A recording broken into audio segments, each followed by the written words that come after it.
Hey, it's Nemato. So I haven't seen a whole lot of other videos out there about this module, and as requested by some of you guys, today we are talking about the XAOC Devices Zadar. Or is it XAOC Devices? Oh, and you know the thing about chaos. I don't know. I'm sticking with XAOC. Let me know in the comments which one is correct. Guys, if I had to pick one envelope in my Eurorack system to use for envelope generation and modulation purposes, this is it. So I'm pretty excited to show this thing off today and kind of how I use it. Oh, Red Bull. So, let's get into it.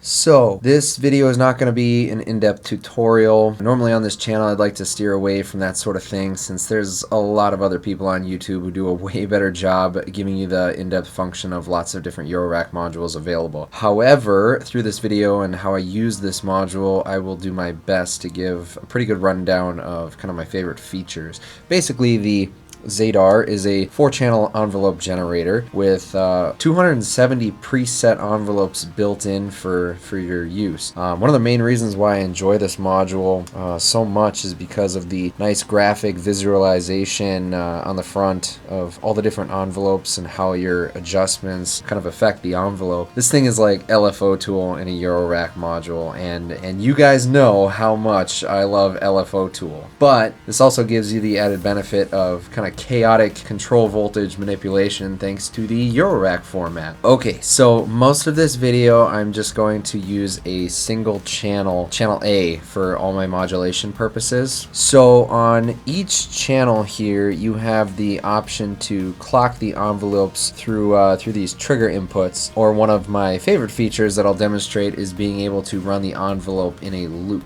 Benefits of this are not needing to use up a clock source or unnecessary malting of clock. Plus, I find running this loop unclocked often leads to more interesting results. I'll demonstrate it now. So you can see how it's kind of cycling through the envelope here. If I go into the last page in the menu and click the first encoder here down to the repeat function of channel A, I have it set on infinity right now. So that's what's causing it to cycle through, and I can, you know, adjust how long it takes to cycle through that envelope, really fast or really slow. And then I can also just decide that I don't want it to be constantly repeating, and in this case it would require a clock to trigger an envelope generation for, you know, your VCA or wherever you're sending that output. You also have a CV input here to adjust a variety of parameters, my favorite of which being the warp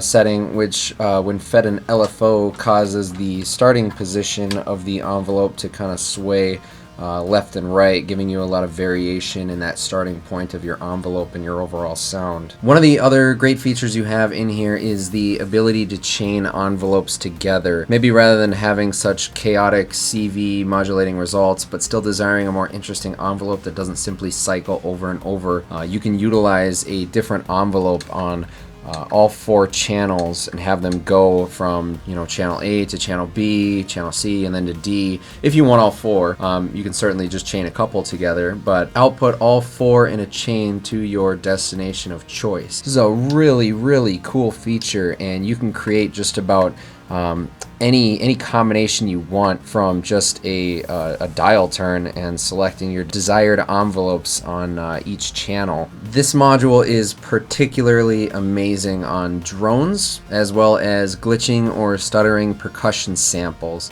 These are kind of the main ways that I go about using it. Let's get into some patch examples. So for the first patch here, which you'll see here in a moment, I am using a low tone from an AJH Synth VCO into a VCA and into the Make Noise Mimeophone. I'll be using the Mimeophone in most of these patches just to add a little texture and, well, because, come on, the Mimeophone is ace. So using a rather complex envelope and feeding an LFO in with the modulation set high on the warp parameter, this causes the envelope to sweep back and forth like I showed. And lastly, I'm not clocking the Zadar, rather just have it set to repeat with the infinite setting.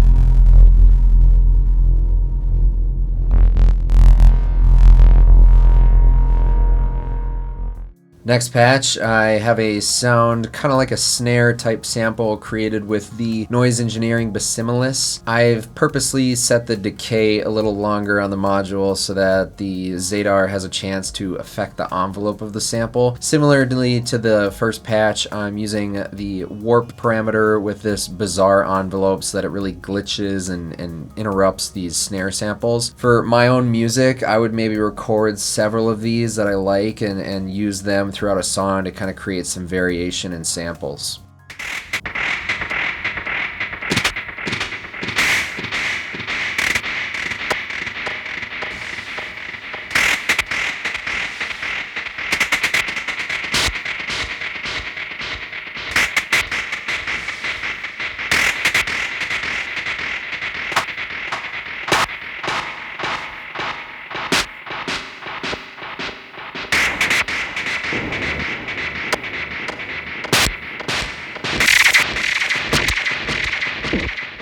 Alright, next patch is a simple demonstration of the ability to use the Zadar for side chaining. Clocking the Zadar with the same trigger that is triggering a kick drum, in this case out of one of my Tip Top Audio 1 sampler modules. I can feed the selected envelope into the VCA of my AJ synth oscillator, which causes the volume to duck out of the way of the kick. The big thing here with using the Zadar for side chaining is kind of getting the timing and start position of the envelope correct with whichever one you've positioned. So you'll see me kind of play around with these parameters and kind of try to dial in where I think it sounds best.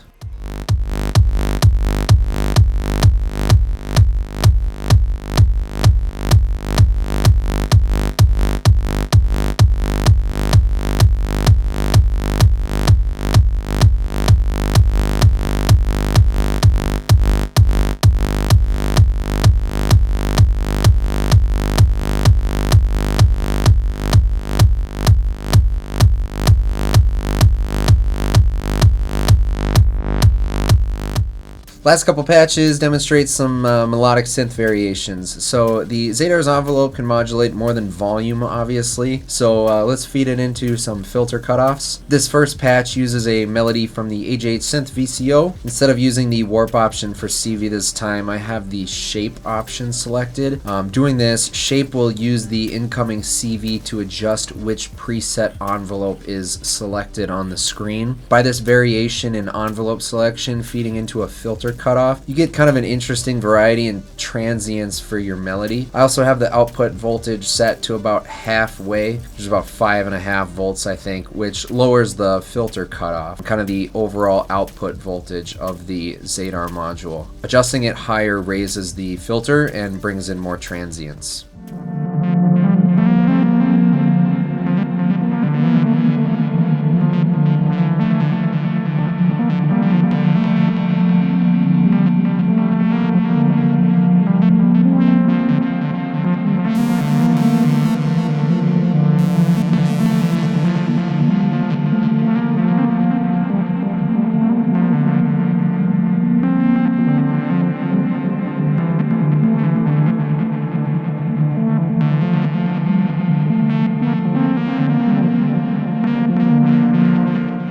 And last patch here, we're using the Manus oscillator. Nothing too fancy here, but just wanted to demonstrate some of the other parameters of the Zadar. Here, a similar setup, feeding a filter's cutoff, but adjusting the length of the envelope with the time setting. It allows you to change kind of the sequence length effectively with short and fast settings. Obviously, it's better to not have the Zadar clocked to get differences in length, so set the repeat option higher than 0, or in this case again infinite, so it just continually loops.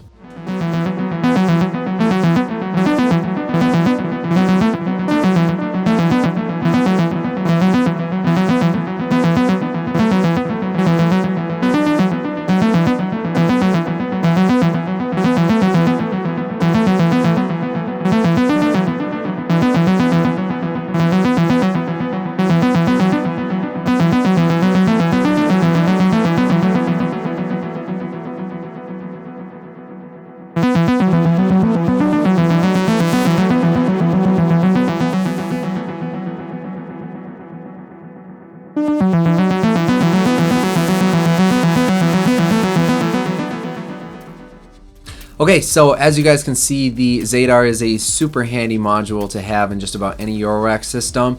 Very versatile in its application.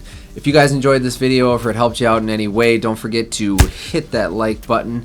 And I hope you guys will consider subscribing to the channel. And otherwise, I will see you guys very, very soon. I don't have an outro thing here, so Red Bull.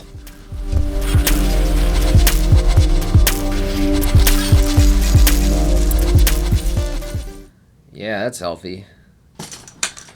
Solid work. Solid work. Off to a good start already.